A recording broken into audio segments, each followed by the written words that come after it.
ನಮಸ್ತೆ ಫ್ರೆಂಡ್ಸ್, ರಾಜ್ ಜಾಬ್ಸ್ಗೆ ಸ್ವಾಗತ. ಫ್ರೆಂಡ್ಸ್, ಕರ್ನಾಟಕ ಅಗ್ನಿಶಾಮಕ ಇಲಾಖೆಯಿಂದ ನೇಮಕಾತಿ ನೋಡಿ. ಕರ್ನಾಟಕ ಅಗ್ನಿಶಾಮಕ ಇಲಾಖೆ ಆಗಿರುತ್ತೆ. 1828 ಹುದ್ದೆಗಳಿದ್ದಾವೆ. ಈ ಒಂದು ಹುದ್ದೆಗಳಿಗೆ ಅರ್ಜಿ ಆಹ್ವಾನ ತಗೊಂಡಿದ್ದಾರೆ ನೋಡಿ. ಕರ್ನಾಟಕ ಫೈರ್ ಡಿಪಾರ್ಟ್ಮೆಂಟ್ ನೇಮಕಾತಿಯ ಹೊಸ ಸೂಚನೆ ಆಗಿರುತ್ತೆ.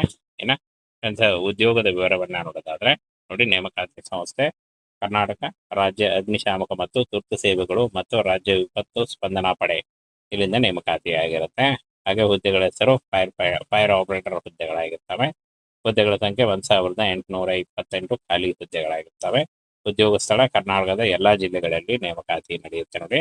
ಇನ್ನ ಹುದ್ದೆಗಳ ವಿವರವನ್ನ ನೋಡೋದಾದ್ರೆ ನೋಡಿ, ಇಲ್ಲಿ ಫೈರ್ ಆಪರೇಟರ್ ಅಗ್ನಿಶಾಮಕ 1502 ಹುದ್ದೆಗಳಿರ್ತವೆ. ಫೈರ್ ಆಪರೇಟರ್ ಅಗ್ನಿಶಾಮಕ ಚಾಲಕ ನೋಡಿ 294 ಹುದ್ದೆಗಳು. ಫೈರ್ ಆಪರೇಟರ್ ಚಾಲಕ ತಂತ್ರಜ್ಞ 32 ಹುದ್ದೆಗಳು. ಟೋಟಲ್ ಆಗಿ 1828 ಹುದ್ದೆಗಳು. ಹೊಸ ಸೂಚನೆ ಬಿಡುಗಡೆಯಾಗಿದೆ ನೋಡಿ. ಈ ಒಂದು ಹುದ್ದೆಗಳಿಗೆ ನೀವು ಕೂಡ ಅರ್ಜಿಗಳನ್ನ ಸಲ್ಲಿಸಬಹುದು. ಇನ್ನು SLC ಪಾಸ್ ಆಗಿರ್ಬೇಕಾಗುತ್ತೆ. ಕೇವಲ ಜಸ್ಟ್ SLC ಪಾಸ್ ಮಾಡ್ಕೊಂಡಿದ್ರೆ ನೀವು ಈ ಒಂದು ಹುದ್ದೆಗಳಿಗೆ ಅರ್ಜಿಗಳನ್ನ ಸಲ್ಲಿಸಬಹುದು. ಮತ್ತೆ friends, heavy vehicle driving licence ನೋಡಿ, ಭಾರಿ ವಾಹನ ಚಾಲನಾ ಪರವಾನಗಿ ಹೊಂದಿರಬೇಕಾಗತ್ತೆ ಅಂತ ಹೇಳಿದ್ದಾರೆ. ITI ಮಾಡಿದಂತ ಅಭ್ಯರ್ಥಿಗಳಿಗೆ ಹೆಚ್ಚಿನ ಆದ್ಯತೆ ಇರುತ್ತೆ ಅಂತ ಕೊಟ್ಟಿದ್ದಾರೆ. ಅಭ್ಯರ್ಥಿಗಳು ದೈಹಿಕವಾಗಿ ಸದೃಢವಾಗಿರ್ಬೇಕು ಅಂತ ಕೊಟ್ಟಿದ್ದಾರೆ ನೋಡಿ. ದೈಹಿಕ ಗುಣಮಟ್ಟವನ್ನು ಹೊಂದಿರಬೇಕಾಗತ್ತೆ ಅಂತ ಕೊಟ್ಟಿದ್ದಾರೆ. ಇನ್ನ ಈ ಒಂದು ಹುದ್ದೆಗಳಿಗೆ ವಯೋಮಿತಿಯನ್ನು ನೋಡೋದಾದ್ರೆ ನೋಡಿ, ಇಲ್ಲಿ ಸಾಮಾನ್ಯ ಅಭ್ಯರ್ಥಿಗಳಿಗೆ 25 ವರ್ಷ, ಪರಿಶಿಷ್ಟ ಜಾತಿ, ಪರಿಶಿಷ್ಟ ಪಂಗಡ ಮತ್ತು ಹಿಂದುಳಿದ ವರ್ಗದ ಅಭ್ಯರ್ಥಿಗಳಿಗೆ 3 ವರ್ಷಗಳ ವಯೋಮಿತಿ ಸಡಿಲಿಕೆ ಕೂಡ ಇರುತ್ತೆ. ಆದಷ್ಟು ನಿಮ್ಮ ವಯಸ್ಸಿನ ಲೆಕ್ಕಾಚಾರ ಮಾಡಿಕೊಂಡು ನೀವು ಈ ಒಂದು ಹುದ್ದೆಗಳಿಗೆ ಅರ್ಜಿಗಳನ್ನು ಸಲ್ಲಿಸಬಹುದು. ಆರಂಭಿಕ ವೇತನ ಶ್ರೇಣಿ 37,000ದಿಂದ 76,000ವರೆಗೂ ಪರ್ ಮಂತ್ ಸ್ಯಾಲರಿ ಆಗಿರುತ್ತೆ. ಇನ್ನು ಅರ್ಜಿ ಶುಲ್ಕವನ್ನು ನೋಡೋದಾದ್ರೆ ಸಾಮಾನ್ಯ ಅಭ್ಯರ್ಥಿಗಳು 2A 2B ಮತ್ತು 3A 3B ಅಭ್ಯರ್ಥಿಗಳಿಗೆ 500 ರೂಪಾಯಿ ಇದ್ರೆ, SC ST ಪ್ರವರ್ಗ 1 ಅಭ್ಯರ್ಥಿಗಳಿಗೆ 250 ರೂಪಾಯಿ ಇರುತ್ತೆ. ಈ ಒಂದು ಅಪ್ಲಿಕೇಶನ್ ಫಾರ್ಮ್ ಅನ್ನ ನೀವು ಏನು ಅಂದ್ರೆ ಅಪ್ಲಿಕೇಶನ್ ಇದನ್ನ ಫ್ರೆಂಡ್ಸ್, ಈ ಒಂದು ಅರ್ಜಿ ಶುಲ್ಕವನ್ನ ನೀವು net banking, credit card, debit card ಅಥವಾ UPI ಮೂಲಕ ಪೇ ಮಾಡಬಹುದಾಗಿರುತ್ತೆ. ಆನ್ಲೈನ್ ಅರ್ಜಿ ಸಲ್ಲಿಸಬೇಕು. ಇನ್ನ ಫ್ರೆಂಡ್ಸ್ ನೋಡಿ, ಲಿಖಿತ ಪರೀಕ್ಷೆ ಅಭ್ಯರ್ಥಿಗಳ ಸಾಮಾನ್ಯ ಜ್ಞಾನ ಮತ್ತು ತಾಂತ್ರಿಕ ಜ್ಞಾನವನ್ನು ಪರೀಕ್ಷಿಸಲು ಸ್ಪರ್ಧಾತ್ಮಕ ಪರೀಕ್ಷೆ ನಡೆಸಲಾಗುತ್ತೆ. ದೈಹಿಕ ಸಹಿಷ್ಣುತೆ ET, ಓಟ, ಜಿಗಿತ ಮುಂತಾದ ದೈಹಿಕ ಚಟುವಟಿಕೆಗಳ ಮೂಲಕ ಸಾಮರ್ಥ್ಯ ಪರೀಕ್ಷಿಸಲಾಗುವುದು ಅಂತ ಕೊಟ್ಟಿದ್ದಾರೆ. ದೈಹಿಕ ಸಾಮರ್ಥ್ಯ ಪರೀಕ್ಷೆ PST, ಈ ಎತ್ತರ ಮತ್ತು ಎದೆ ಅಳತೆಯನ್ನ ಪರಿಶೀಲಿಸಲಾಗುತ್ತೆ ಅಂತ ಹೇಳಿದ್ದಾರೆ. ಇನ್ನು ಚಾಲನಾ ಕೌಶಲ್ಯ ಪರೀಕ್ಷೆ, ಭಾರಿ ವಾಹನಗಳನ್ನ ಚಾಲನೆ ಮಾಡುವ ಕೌಶಲ್ಯ ಪ್ರಾಯೋಗಿಕವಾಗಿ ಪರೀಕ್ಷಿಸಲಾಗುತ್ತೆ ಅಂತ ಕೊಟ್ಟಿದ್ದಾರೆ. ವೈದ್ಯಕೀಯ ತಪಾಸಣೆ ಇರುತ್ತೆ. ಆನಂತರ ದಾಖಲೆ ಪರಿಶೀಲನೆ ಮೂಲಕ ಆಯ್ಕೆಯನ್ನ ಮಾಡಿಕೊಳ್ಳಲಾಗುತ್ತೆ ನೋಡಿ. ಈ ರೀತಿಯಾಗಿ ಅರ್ಜಿ ಸಲ್ಲಿಕೆ ಪ್ರಾರಂಭ ಆಗುತ್ತೆ.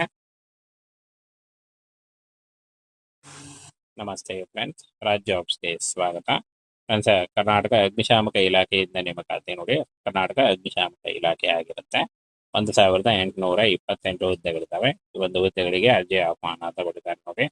ಕರ್ನಾಟಕ ಫೈರ್ ಡಿಪಾರ್ಟ್ಮೆಂಟ್ ನೇಮಕಾತಿಯ ಹೊಸ ಸೂಚನೆ ಆಗಿರುತ್ತೆ. ಇನ್ನ ಫ್ರೆಂಡ್ಸ್, ಉದ್ಯೋಗದ ವಿವರವನ್ನ ನೋಡೋದಾದ್ರೆ ನೋಡಿ, ನೇಮಕಾತಿ ಸಂಸ್ಥೆ ಕರ್ನಾಟಕ ರಾಜ್ಯ ಅಗ್ನಿಶಾಮಕ ಮತ್ತು ತುರ್ತು ಸೇವೆಗಳು ಮತ್ತು ರಾಜ್ಯ ವಿಪತ್ತು ಸ್ಪಂದನಾ ಪಡೆ ಇಲ್ಲಿಂದ ನೇಮಕಾತಿ ಆಗಿರುತ್ತೆ.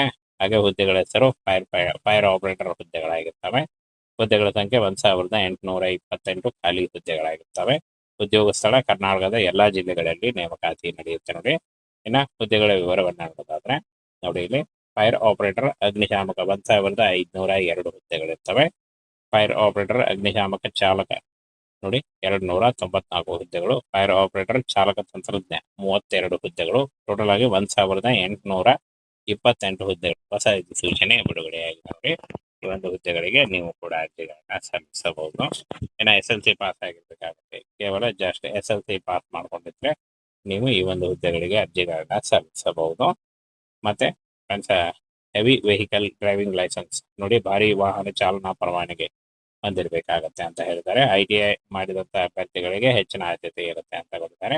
ಅಭ್ಯರ್ಥಿಗಳು ದೈಹಿಕವಾಗಿ ಸದೃಢವಾಗಿರ್ಬೇಕು ಅಂತ ಕೊಟ್ಟಿದ್ದಾರೆ ನೋಡಿ. ದೈಹಿಕ ಗುಣಮಟ್ಟವನ್ನು ಹೊಂದಿರಬೇಕಾಗತ್ತೆ ಅಂತ ಕೊಟ್ಟಿದ್ದಾರೆ. ಇನ್ನ ಈ ಒಂದು ಹುದ್ದೆಗಳಿಗೆ ವಯೋಮಿತಿಯನ್ನು ನೋಡೋದಾದ್ರೆ ನೋಡಿ, ಇಲ್ಲಿ ಸಾಮಾನ್ಯ ಅಭ್ಯರ್ಥಿಗಳಿಗೆ 25 ವರ್ಷ, ಪರಿಶಿಷ್ಟ ಜಾತಿ, ಪರಿಶಿಷ್ಟ ಪಂಗಡ ಮತ್ತು ಹಿಂದುಳಿದ ವರ್ಗದ ಅಭ್ಯರ್ಥಿಗಳಿಗೆ 3 ವರ್ಷಗಳ ವಯೋಮಿತಿ ಸಡಿಲಿಕೆ ಕೂಡ ಇರುತ್ತೆ. ಆದಷ್ಟು ನಿಮ್ಮ ವಯಸ್ಸಿನ ಲೆಕ್ಕಾಚಾರ ಮಾಡಿಕೊಂಡು ನೀವು ಈ ಒಂದು ಹುದ್ದೆಗಳಿಗೆ ಅರ್ಜಿಗಳನ್ನು ಸಲ್ಲಿಸಬಹುದು.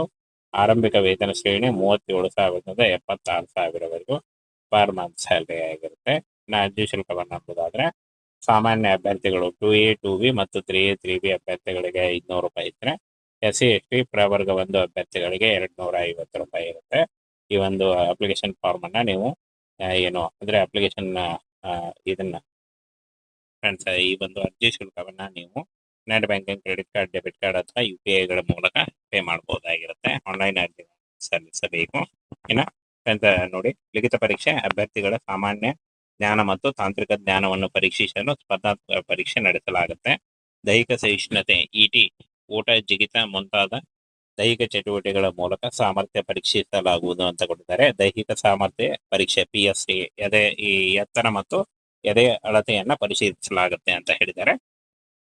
ಇನ್ನು ಚಾಲನಾ ಕೌಶಲ್ಯ ಪರೀಕ್ಷೆ, ಭಾರಿ ವಾಹನಗಳನ್ನ ಚಾಲನೆ ಮಾಡುವ ಕೌಶಲ್ಯ ಪ್ರಾಯೋಗಿಕವಾಗಿ ಪರೀಕ್ಷಿಸಲಾಗುತ್ತೆ ಅಂತ ಕೊಟ್ಟಿದ್ದಾರೆ. ವೈದ್ಯಕೀಯ ತಪಾಸಣೆ ಇರುತ್ತೆ. ಆನಂತರ ದಾಖಲೆ ಪರಿಶೀಲನೆ ಮೂಲಕ ಆಯ್ಕೆಯನ್ನ ಮಾಡಿಕೊಳ್ಳಲಾಗುತ್ತೆ. ನೋಡಿ, ಈ ರೀತಿಯಾಗಿ ಫ್ರೆಂಡ್ಸ್ ಈ ಒಂದು ಹುದ್ದೆಗಳಿಗೆ ಜೂನ್ ನಲ್ಲಿ ಅರ್ಜಿ ಸಲ್ಲಿಕೆ ಶುರುವಾಗುತ್ತೆ. ಜೂನ್ ಅರ್ಜಿ ಸಲ್ಲಿಕೆ ಪ್ರಾರಂಭ ಆಗುತ್ತೆ.